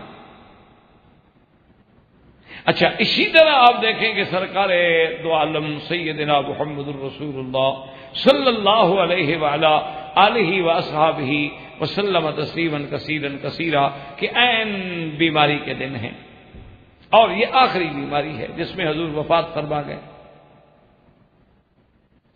حضور صلی اللہ علیہ وسلم کی افاقہ ہوا طبیعت میں، نماز کا پوچھا اور اس کے بعد حکم دیا کہ مروا ابا بکر فلیصلی بالناس، ابو بکر سے کہو کہ نماز پڑھائے۔ بی بی عائشہ صدیقہ رضی اللہ تعالی عنہا کہتی ہیں کہ میں نے فوراً بی بی حفصہ سے کہا، بی بی حفصہ حضرت عمر کی بیٹی ہے، کہ میں بھی کہتی ہوں آپ بھی کہنا حضور سے کہ بھئی ابو بکر نہیں نماز پڑھا سکتے، آپ اس کے بجائے کسی اور کو حکم دیں۔ بی بی حفصہ نے کہا اچھا، تو حضور نے پھر اس کے بعد پوچھا کہ نماز، نے کہا جی نماز نہیں ہوئی، فرمایا مروا ابا بکر فلیصلی بالناس، ابو بکر کو حکم دو کہ وہ نماز پڑھائیں۔ بی بی عائشہ نے کہا یا رسول اللہ، ابو بکر آپ جانتے ہیں نرم دل آدمی ہیں، رقیق القلب ہے، اور جب مصلی پہ جائیں گے اور آپ کی جدائی اور آپ کا فراق اور آپ کو مصلی پہ نہیں پائیں گے وہ تو رونے شروع ہو جائیں گے، نماز کیسے پڑھائیں گے؟ بی بی حفصہ نے بھی کہہ دیا کہ ہاں بات ٹھیک ہے یا رسول اللہ، ابو بکر تو بڑے نرم دل آدمی ہیں، بڑے ہوتا رحم امتی بھی امتی ابی بکر، وہ تو سب سے بڑا رحم والا آدمی ہے۔ حضور اتنے ناراض ہوئے، حضور غصے میں آ گئے، جلال میں آ گئے، فرمایا انتن صواحبات یوسف، اچھا اب تم میرے گھر میں بھی اس طرح کی باتیں کر رہی ہو جیسے مصر کی عورتوں نے یوسف علیہ السلام کے مسئلے میں کیا تھا۔ میں جو کہہ رہا ہوں کہ مری ابا بکر فلیصلی بالناس، ابو بکر کو حکم دو کہ نماز پڑھائے، بس ختم ہو گئی بات، کیا مشورہ دے رہے ہو؟ تو بہرحال اب اس حدیث پہ بھی اگر تھوڑا سا غور کریں کہ بی بی عائشہ کے باپ کو مصلی پہ کھڑا کیا جا رہا ہے، بی بی عائشہ کیوں مخالفت کر رہی ہے؟ یہ تو اتنا بڑا اعزاز ہے۔ اتنی بڑی عظمت ہے، لیکن بی بی عائشہ کہتی ہے کہ نہیں میرا باپ نہ آئے مسلح پہ. یہ کیا بات ہوئی؟ بی بی حفصہ کو بھی راضی کر دیا. جب حضور نے ناراض ہو کے ذرا غصہ فرمایا نا، بی بی حفصہ نے کہا بی بی عائشہ تم ہمیشہ میرے ساتھ ایسا کرتی، پہلے بھی تم نے مجھے ڈانٹ پلوائی تھی، آج پھر مجھے ڈانٹ پلوا دی، تم کبھی میرے ساتھ بھلائی نہیں کرتی. وہ تو خیر سوکنے تھیں، بہنیں تھیں، وہ عمر کی بیٹی تھی، ابو بکر کی بیٹی تھی، یہ باتیں آپس میں وہ تو کہہ سکتے ہیں. تو وجہ کیا تھی آپ؟ یہی گزارش ہوتی ہے ہماری. بات بھائی ہمارے ناراض ہو جاتے ہیں، ورنہ ہمارا مقصد یہ نہیں ہوتا. نعوذ باللہ. یاد رکھو دنیا میں کوئی کلمہ پڑھنے والا مسلمان ایسا نہیں ہے جو اللہ کے قرآن یا حدیث رسول کو چھوڑ دے اور اس کے مخالفت میں کسی دوسرے امام کا قول لے. یہ تصور نہیں کسی مسلمان سے. نعوذ باللہ ثم نعوذ باللہ. اس کو مسلمان کے اللہ کے نبی کا قول ہو. اللہ کا نبی فرمایا کہ عشاء کی 4 رکعتیں پڑھنی ہو، کہ نہیں میرا امام کہتا ہے 5 پڑھنی ہے، 5 شروع کر دے. یہ دنیا میں بندہ پیدا نہیں ہوا. بات کو سمجھا کرے. اللہ کی مخلوق میں یہ آدمی پیدا نہیں ہوا. ہاں نبی کو نہ مانتا ہو، حضور کا کلمہ نہ پڑھتا ہو، الگ بات ہے. بات یہ بالکل نہیں ہے، تو ہمیں غلط فہمی میں ڈالا جاتا ہے. اللہ ہدایت عطا فرمائے. اب بات ہے سمجھ کی. جیسے کہ حضرت علی سے ایک آدمی نے پوچھ لیا رضی اللہ تعالیٰ عنہ سے. ان لوگوں کو خیال تھا کہ حضرت علی کے پاس کچھ حضور کا لکھا ہوا ہے. اچھا حضرت علی کی تلوار تھی نا، تلوار کے اوپر جو کیس ہوتا ہے جس میں حضرت تلوار رکھتے ہیں، اس میں ایک خاص کچھ کاغذ تھے جو بند تھے، تو وہ اسی میں رکھتے تھے. حضرت اس تلوار والے کیس میں رکھتے تھے. تو کچھ لوگ جو تھے نا ان کو موقع مل گیا، انہوں نے کہا کہ اصل تو حضرت کے پاس خلافت لکھی ہوئی ہے، حضرت علی ہر وقت ساتھ رکھتے ہیں. تو ایک دن کسی آدمی نے پوچھ لیا، اس نے کہا کہ حضرت علی حل اوتیت من غیر القرآن شیئا، اللہ کے قرآن کے سوا اور بھی کچھ چیزیں آپ کو دی گئی؟ انہوں نے فرمایا نہیں. انہوں نے کہا عجیب بات کر، الا آتاہ اللہ فہما. ہاں یہ الگ بات ہے کہ اللہ کسی بندے کو قرآن کی سمجھ زیادہ دے دیتے ہیں. انہوں نے کہا جی یہ آپ نے تلوار میں کیا رکھا ہوا؟ نے کہا بدبختو یہ تو میں نے رکھا ہوا ہے کہ بدیت کے احکام کیا ہیں، اور اگر ایک آدمی کے پاس 200 بکری ہے تو زکوٰۃ میں کتنی بکریاں دے گا، 200 اونٹ ہے تو کتنی زکوٰۃ دے گا، اگر 200 گائیں ہیں تو کتنی دے گا، دمبیاں ہیں تو کتنی دے گا، بھیڑیں ہیں تو کتنی دے گا. کیونکہ ہر وقت ان مسائل کی ضرورت پڑتی ہے، وہ میں نے لکھ کے رکھے ہوئے ہیں. دیکھنا ہے تو یہ دیکھ لو. قالوا وما فی الصحیفۃ قال فقاک الاسیر بل احکام ما يتعلق بالعقل یعنی الدیہ. تو اس لیے اب سمجھے حدیث رسول کو، اللہ حدیث پڑھنے کی بھی، حدیث سمجھنے کی بھی، اور اس پہ عمل کرنے کی بھی توفیق عطا فرمائے. اب وجہ یہ تھی کہ بی بی عائشہ یہ نہیں چاہتی تھیں کہ حضور کی یہ آخری بیماری ہے، اور انداز یہی بتلا رہے ہیں کہ حضور کے جانے کے دن آ گئے ہیں. اور حضور کہہ بھی چکے تھے اشارتاً کہ ایک بندہ ہے جس کو اللہ نے اختیار دیا ہے کہ دنیا میں رہنا چاہتے ہو تو رہو، اور اللہ کے پاس آنا چاہتے ہو تو مرضی. تو بیویوں نے پوچھا صحابہ نے کہ آپ نے پھر حضور اس بندے نے کیا اختیار؟ نے کہا لکھا اللہ، کہ اس بندے نے اللہ کا لکھا پسند کر لیا ہے. تو حضرت ابو بکر اسی وقت سمجھ گئے تھے، اور گھر میں بھی یہ بات سمجھی گئی تھی کہ عبد خیرہ، اس سے مراد محمد رسول اللہ.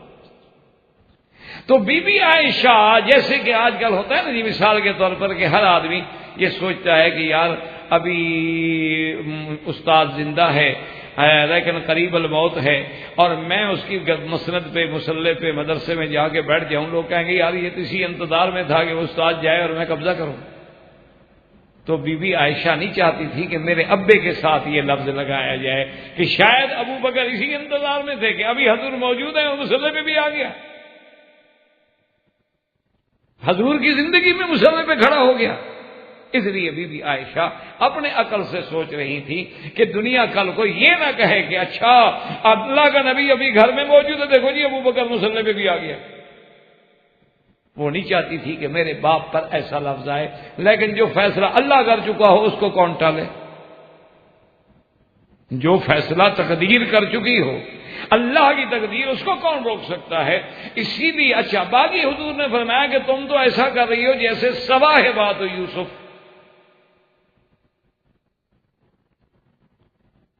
تو سواہ بات یوسف کا کیا مطلب بھائی؟ انہوں نے تو چلو حسن یوسف دیکھا ہاتھ کاٹ بیٹھے، لیکن علماء نے فرمایا کہ وجہ یہ تھی کہ وہ تانے تو دیتی تھی بی بی زلیخا کو، اصل میں تو خود یوسف کو دیکھنا چاہتی تھی، یعنی ظاہر کچھ تھا باطن کچھ تھا۔ تو اللہ کے نبی نے فرمایا اچھا اندر تو ابو بکر کی بیٹی ہو نا، آخر باپ کی عظمت چاہتی ہو، ظاہر کہہ رہی ہو کہ روک دوں، یہ کیا کر رہے ہیں؟ ہر بیٹی اپنے باپ کی عزت و عظمت چاہتی ہے، کون نہیں چاہتا؟ اور مجھے ظاہر کیوں کہتے ہو کہ روک دو؟ تو اس کے بعد ایک حدیث میں یہ ہے، حضور نے فرمایا میرا دل چاہتا ہے کہ عائشہ تمہارے ابے کو بلا کے کچھ لکھ دوں، اور اس کے فوراً بعد فرمایا یا اب اللہ والمؤمن، لکھنے کی کیا ضرورت ہے؟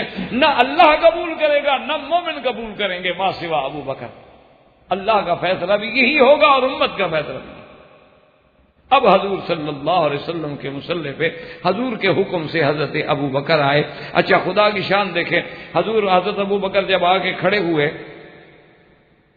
نماز شروع کر دی، حضور کی طبیعت مبارک بہتر ہو گئی، حضور صلی اللہ علیہ وسلم کی طبیعت مبارک جو تھی وہ بہتر ہو گئی، تو حضور صلی اللہ علیہ وسلم حضرت فضل اور حضرت علی کے کندھوں پہ ہاتھ رکھے تشریف لے آئے نماز پڑھنے کے لیے، یا ایک روایت میں فضل اور عباس کے کندھوں پہ، بہرحال دو صحابہ کے کندھوں پہ حضور ہاتھ رکھ کے آئے۔ بی بی عائشہ فرماتی ہے کہ کمزوری اتنی تھی کہ پاؤں لکیر کھینچ رہے تھے، یعنی پاؤں حضور زمین پہ جما کے نہیں رکھ سکتے تھے، یعنی پاؤں میں گویا سخت نہیں تھی۔ اور جب حضور آئے تو سامنے تو دروازہ ہے نا جی، وہی تو مصلی ہے، وہی گھر ہے، وہی مسجد ہے، تو صحابہ کو معلوم ہوا اور ہلچل ہوئی صحابہ کی طبیعت میں۔ ابو بکر بھی سمجھ گئے، تو ابو بکر پیچھے ہٹنے لگے۔ حضور نے فرمایا الا الا رسلک ابی بکر، ٹھہرے رہو، پیچھے نہ ہٹو، لیکن ابو بکر ہٹتے گئے۔ حضور آ کے پھر آگے بیٹھ گئے، تو گویا اب حضور ابو بکر کے امام بن گئے اور ابو بکر امت کے امام بن گئے۔ حضور صلی اللہ علیہ وسلم کے پیچھے ابو بکر نے پڑھائی اور آگے حضور بیٹھے ہوئے ہیں۔ اور یہ بھی یاد رکھنا کہ حضور نے وہیں سے بات شروع کی جہاں ابو بکر نے چھوڑی تھی، وہیں سے نماز شروع کی، وہیں سے بات شروع کی، وہیں سے قرات شروع کی۔ بہرحال جب نماز ہو گئی تو حضور نے فرمایا کہ ابو بکر میں نے تم سے کہا تھا کہ تم پیچھے نہ ہٹو۔ اس نے کہا حضور آپ نے تو فرمایا تھا، لیکن مال ابن ابی قحافہ تھا، ابن ابی قحافہ کے بیٹے کی کیا طاقت ہے کہ اللہ کے نبی کی موجودگی میں آگے کھڑا ہو جائے؟ اس نے فرمایا بہرحال میرا حکم تھا۔ تو اب دیکھیں یہ حضور کے مصلی پہ آ کے کھڑا ہو جانا جو تھا یہ بھی اشارہ تھا حضور کی خلافت کا۔ اسی لیے حضرت عمر نے جب سارے ارباب حل و عقد سقیفہ بنی ساعدہ میں جمع ہوئے تو حضرت عمر نے یہ بات دلیل میں پیش کی صحابہ کو کہ جس بندے کو اللہ کے نبی نے ہمارے دین کے لیے امام چن لیا ہے، ہم اس کو اپنی دنیا کا امام کیوں نہ بنا لیں؟ تو صاحب نے کہا کہ ٹھیک ہے۔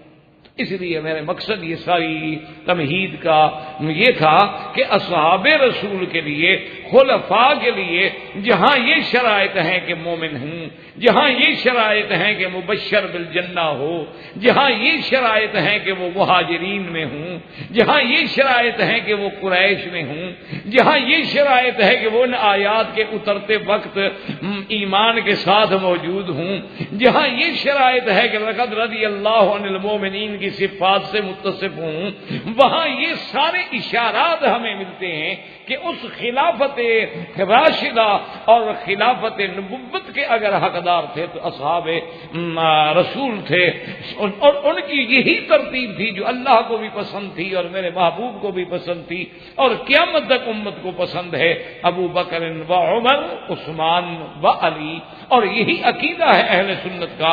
اگر اسی ترتیب پر ایمان نہ ہو تو گویا وہ عقیدہ اہل سنت سے خارج ہو جائے۔ یعنی اسی طرح کے بعد رسول اللہ صلی اللہ علیہ وسلم افضل الامت کون ہوگا؟ ابو بکر، پھر عمر، پھر عثمان، پھر علی رضوان اللہ تعالی علیہم اجمعین۔ واللہ تعالی اعلم وعلمہ اتم۔ اللہم تقبل منا انک انت السمیع العلیم وتب علینا انک انت التواب الرحیم۔ برادران اسلام، واجب الاحترام بزرگوں، دوستوں، بھائیوں، عزیز نوجوانوں، ہمارے ان دروس کا سلسلہ اللہ کی رحمت سے خلفاء راشدین کی عظمت، منقبت، فضیلت اور احکام متعلقہ در خلافت کے بارے میں الحمدللہ اللہ کے شکر سے جاری ہے۔ الحمدللہ تقریباً خلافت کے بارے میں خلافت عامہ، خلافت خاصہ، شروط خلیفہ، تقرر خلیفہ، صفات خلیفہ، یہ سارے دروس اللہ کی رحمت سے ہو چکے ہیں۔ آج ہم اپنے درس کی ابتدا جو ہے وہ سب سے پہلے خلیفہ اول الخلفاء خلیفۃ رسول اللہ صلی اللہ علیہ وسلم بلا فصل تاج العلماء افضل الخلق بعد النبی المصطفیٰ سیدنا ابی بکر الصدیق رضی اللہ تعالی عنہ کی شان، منقبت، عظمت کے بارے سے شروع کرتے ہیں۔ سب سے پہلی بات تو یہ یاد رکھیں کہ سیدنا ابی بکر رضی اللہ تعالی عنہ کا اسم گرامی جو ہے، اسلام میں آپ کا نام عبداللہ ہے، اور اسلام لانے سے پہلے آپ کا نام عبد الکعبہ، اور سیدنا ابی بکر کی کنیت جو ہے وہ ابی بکر ہے، اور آپ کے لقب جو ہیں وہ دو ہیں، ایک لقب صدیق ہے اور ایک لقب عتیق ہے، رضوان اللہ تعالی علیہ۔ اب سب سے پہلی بات تو یہ سمجھیں کہ آپ کا جو لقب ہے، لقب صدیق یا عتیق، اس کے بارے میں کئی روایات مبارکہ ہیں، اور ہمیشہ ایک مسئلے کو یہ بھی ذہن میں رکھا کریں کہ جو مثلا حضور صلی اللہ علیہ وسلم کی ولادت کے واقعات یا حضور صلی اللہ علیہ وسلم کی قبل از ولادت کے واقعات یا سیدنا ابی بکر صدیق رضی اللہ تعالی عنہ کے زمانے جاہلیت کے واقعات ہیں، یعنی قبل از اسلام کے جو واقعات ہیں، تو یہ ساری چیزوں کو دماغ میں رکھا کریں کہ اس کے لیے ہمیں قرآن اور حدیث مبارک سے وہ ذخیرہ مہیا نہیں ہو سکتا۔ یعنی ابھی حضور کو نبوت ہی نہیں ملی تو حدیث مبارک کا فرمان کیسے آئے گا؟ اللہ نے قرآن اتارا ہی نہیں تو قرآن مبارک کیسے اس بات پہ روشنی ڈالیں گے؟ تو لازمی بات ہے کہ ان چیزوں کے لیے ہمیں کتب سابقہ کو طرف جانا پڑتا ہے، اور کتب سابقہ سے کیا مراد ہے؟ یعنی کچھ باتیں تورات میں آ گئیں، کچھ باتیں انجیل میں آ گئیں، کچھ باتوں کا ذکر زبور میں آ گیا، کچھ باتوں کا ذکر جو ہے اس دور میں جو لوگ موجود تھے قبائل کے، ان کے سینہ بسینہ چلتی ہوئی روایات آگے بڑھی۔ اس میں صرف یعنی ایک عالم کا، ایک عاقل کا کام یہ ہوتا ہے، جیسا کہ علماء محدثین فقہاء کا فیصلہ ہے کہ اگر روایات کتب سابقہ ہیں تو لا نصدق ولا نکذب، ہم نہ تو ان کی تصدیق کر سکتے ہیں کہ 100% سچی ہیں، اور نہ تکذیب کر سکتے ہیں، نہ جھٹلا سکتے ہیں، ہو سکتا ہے وہ سچی ہو۔ تو ان کے بارے میں ہماری کسوٹی کیا ہوگی کہ ان کی وہ واقعہ جو قرآن و حدیث سے نہ ٹکرائیں وہ تو ہم لے لیں گے، اور جو قرآن و حدیث کی خلاف ہیں، ٹکراتے ہیں، ان کو ہم چھوڑ دیں گے، ان کو بالکل نہیں لیں گے۔ جب قرآن موجود ہے، اس کی مخالفت آ رہی ہے اس روایت سے، حدیث مبارک میں بعد میں ایک قصے کا ذکر آ گیا، اس قصے میں مخالفت آ رہی ہے، تو ہم قرآن و حدیث کو مقدم سمجھتے ہوئے ان کو چھوڑ دیں گے۔ اچھا، کچھ واقعات ایسے ہوتے ہیں کہ نہ ان میں مخالفت ہے، نہ ان میں قرآن و حدیث نے اس کی تردید کی ہے، وہ تو صرف معلومات ہیں، تو ان کو علماء اسی لیے اپنے کتابوں میں نقل کرتے ہیں، ورنہ وہ بھی تو جانتے ہیں کہ روایات اسرائیلی ہم کیوں اپنی کتاب میں لکھیں۔ دیکھو نا، آج اگر آپ اور میں سمجھ سکتے ہیں کہ جناب یہ روایات اسرائیلیہ ہیں یا جناب یہ حدیث ضعیف ہے، تو کیا ان کو اتنا مقام بھی علم نہیں تھا جن لوگوں نے اتنی بڑی خدمت کی حدیث و قرآن کی، کہ بھی انہوں نے اپنی کتابوں میں کیوں نقل کی اس روایت کو؟ حتیٰ کہ سیاست آپ اٹھا کے دیکھ لیں، یعنی آپ نسائی دیکھ لیں، ترمذی دیکھ لیں، ابی داؤد دیکھ لیں اور ابن ماجہ دیکھ لیں، آپ کو کئی روایات ملیں گی جن کے بارے میں ہم ترمذی خود نقد فرمائیں گے کہ ھذا حدیث غریب، خود نقد فرمائیں گے کہ لا نعرف الا من ھذا الوجہ، اس سند کے علاوہ اس کا ہمیں کوئی سند ہی نہیں ملتی، خود نقد فرمائیں گے کہ اس میں راوی مجہول ہے، اس میں ایک امرات ہے لم یسم، ایک عورت کی روایت ہے جس کے نام کا بھی ہمیں پتہ نہیں چل رہا، خود بیان فرمائیں گے کہ یہ حدیث ضعیف ہے، خود بیان فرمائیں گے کسی جگہ کہ ھذا حدیث حسن، یہ درجہ حسن تک پہنچی ہے۔ تو اتنا بڑا نقد کا امام، حدیث کا امام، تو پھر اس کو یہ یعنی کہہ دیا جائے کہ اس نے ضعیف حدیث لکھی کیوں؟ تو یہ ہمارے عقل کی خامی ہوگی، کیونکہ ذوف کی وجوہات ہوتے ہیں، کبھی ذوف شدید ہوتا ہے، کبھی ذوف ضعیف ہوتا ہے، کبھی ذوف بعید ہوتا ہے، کبھی ذوف قریب ہوتا ہے، تو اور پھر کبھی یہ ہوتا ہے کہ ایک سند جو ہمیں ملی ہے اس میں تو وہ سند ضعیف ہے، لیکن بعین ہی وہی حدیث جو ہے بخاری میں موجود ہے، لیکن سند دوسری ہے، طریق اس کا دوسرا ہے۔ تو اس لیے اس میں بڑے یعنی علم کی، بڑے معلومات کی، بڑی وسعت علم کی ضرورت ہوتی ہے۔ تو اسی لیے ہمیشہ یاد رکھیں کہ ہر بات میں یہ مطالبہ کرنا جو ہے، اب ایک آدمی حضور صلی اللہ علیہ وسلم کی ولادت سے پہلے کا ایک واقعہ بیان کر رہے ہیں، ان سے آپ مطالبہ اگر کریں کہ یہ قرآن مجید میں ہے تو پھر تو قرآن میں تو نہیں ملے گا۔ تو یہ اصل میں مطالبہ کرتے ہوئے بھی بندے کو سوچنا چاہیے کہ میں کیا مانگ رہا ہوں، میں کون سی بات مانگ رہا ہوں۔ اس لیے ہمیشہ یاد رکھیں۔ تو کبھی کبھی ہوتا ہے نا ایسے بات آ جاتی ہے تو پھر کہہ دیتے ہو دیکھو جی انہوں نے تو ایک ضعیف بات نقل کر دی، تو دیکھنا یہ چاہیے کہ کیا وہ ضعیف بات بھی عقیدہ تو بیان نہیں ہو رہا، فضائل ہیں، فضائل میں تو ضعیف روایات بھی محدثین کے نزدیک حجت ہے۔ تو بہرحال اب یہ سمجھیں کہ سیدنا ابی بکر تو کنیت ہوئی، پہلا نام عبد الکعبہ ہوا، اور دوسرا نام آپ کا جو ہے لقب جو ہے صدیق ہے، اور ایک لقب جو ہے عتیق۔ اب حضرت ابی بکر کا لقب جو ہے عتیق کیوں لقب ہے اور کیوں دیا گیا، اس میں کئی روایات۔ ایک روایت مبارک تو یہ ہے کہ اللہ نے آپ کو ایسا حسن دیا تھا، جمال دیا تھا، بڑے خوبصورت، تو اس وجہ سے ان کو عتیق کہا گیا۔ اور بعض علماء فرماتے ہیں کہ حضرت ابی بکر کے یعنی بھائی بہن جو تھے وہ ولادت کے بعد بچتے نہیں تھے، مر جاتے تھے، تو جب ابو بکر پیدا ہوئے تو ان کی اماں نے فوراً کہا کہ اللہ یا اللہ، یہ جو ہے نا ھذا عتیق کا من الموت، اس کو تو موت سے ذرا آزادی دے دو، مانا ہے کہ کچھ مہلت دے دو، ورنہ موت سے آزادی تو کسی کو نہیں ملتی۔ تو اس وجہ سے سیدنا صدیق کا لقب ہو گیا عتیق۔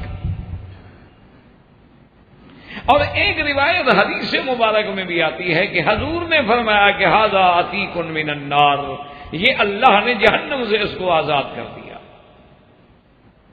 تو اس لیے بھی آپ کا لقب جو ہے عتیق ہے۔ اور بعض علماء نے یہ وجہ بھی لکھی ہے کہ ان خوش نصیبوں میں ہے حضرت ابو بکر رضی اللہ تعالی عنہ کہ جنہوں نے اسلام تو بڑی نعمت ہے، زمانہ کفر میں، زمانہ جاہلیت میں ابھی مسلمان نہیں ہوئے، اس زمانے میں بھی کبھی بت کو سجدہ نہیں کیا، اس زمانے میں بھی سیدنا ابی بکر نے کبھی بت کو سجدہ نہیں کیا۔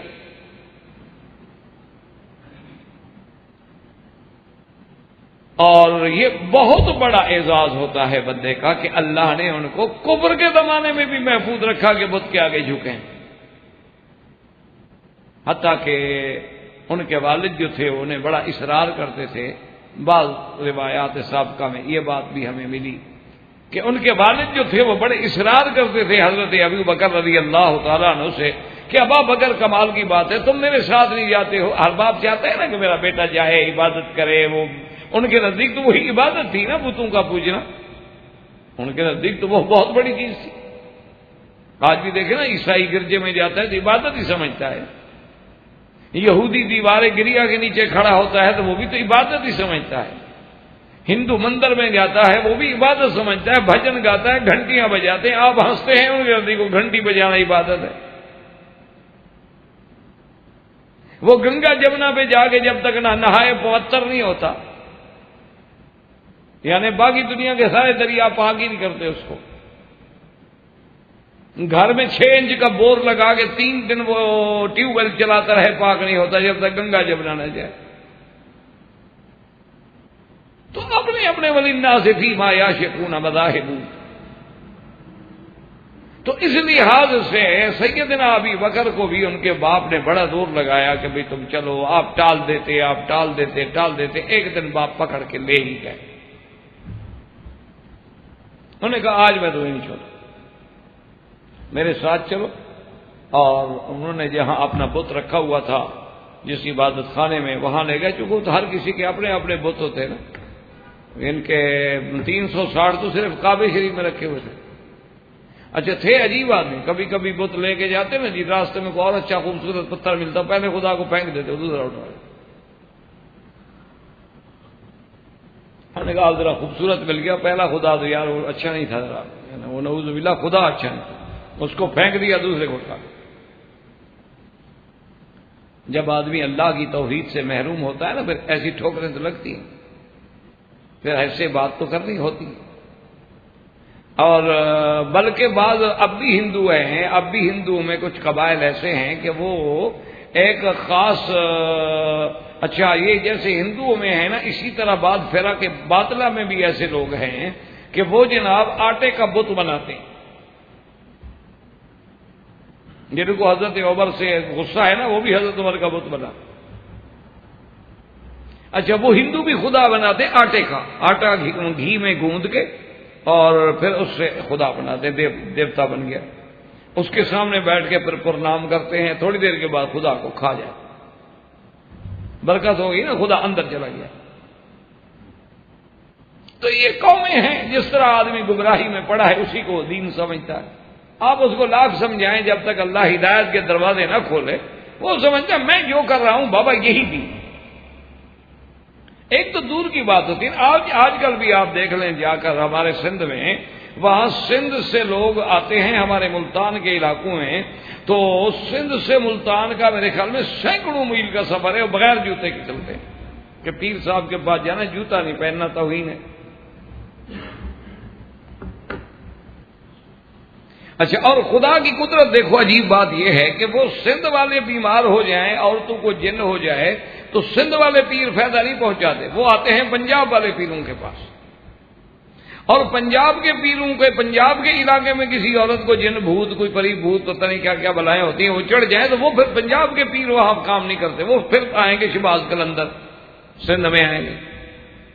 اصل میں میرے خیال میں پیروں نے کچھ ڈیوائیڈ کیا ہوا ہے کہ تاکہ کچھ تو مرید سفر کرے, کچھ بسوں کو کرایہ ملے, کچھ رونق میلہ بھی لگا رہے, اور کچھ لمبا سفر کریں گے تو دوستی کا بھی موقع ملے گا نا. اگر وہاں قریبی پیر کے پاس جائیں تو پھر ٹائم نہیں ملتا, ٹائم تھوڑا ہوتا. یہاں تو نکلیں گے نا پنجاب کے لیے 10-12 دن لگیں گے. انا للہ و انا الیہ. تو حضرت ابو بکر کو پکڑ کے لے گئے, تو جب وہ ابو بکر مجبور ہو گئے, جب باپ ہے کیا کر, انہوں نے پھر سوچا, انہوں نے کہا ابا جان بات یہ ہے کہ آپ نے مجھے مجبور کر دیا ہے, لیکن بات یہ ہے کہ عبادت کا لطف تب آتا ہے کہ بس آدمی اکیلا ہو, بندہ ہو, اس کے خدا سے بس ڈائریکٹ بات ہو رہی ہو. یہ لوگوں میں مزہ نہیں آتا. آپ جب جائیں گے نا تو میں پھر اکیلا جو ہے نا پھر کروں. انہوں نے کہا اچھا ٹھیک ہے, میں ابھی چلا جاتا ہوں, میرا مقصد تو تمہارا عبادت کرنا ہے. حضرت ابو بکر کے ابا جان جو تھے وہ چلے گئے, اور ابو بکر بیٹھے رہے, اور تھوڑی دیر کے بعد دروازہ کھول کے تسلی کر لی کہ ابا بہت دور چلے گئے. تسلی ہو گئی تو آ کے باپ کے خدا کے اوپر کھڑے ہو گئے, کہنے لگے بات سنو, مجھے پیاس لگی ہے, پانی پلاؤ. اب کیا بھگوان کیا بولے گا جی؟ پتھر کا بھگوان بولتا ہے؟ اس نے کیا بولنا تھا؟ آپ نے کہا اچھا پانی نہیں پلا دو، کوئی کھانا وانا ہی کھلا دو. تو اس نے کیا بولنا ہے؟ تھوڑی دور گئے آپ، دروازہ کھولا، باہر گئے، پتھر لے آئے بڑا. کہنے لگا اچھا نہ کھانا کھلاتے ہو نہ روٹی کھلاتے ہو تو اپنی حفاظت تو کرو. اور مرا پتھر ٹکڑے ٹکڑے کر. احباب کرام، اس کے بعد اب آپ اس مبارک سلسلے کی CD نمبر 8 سماعت فرمائیں.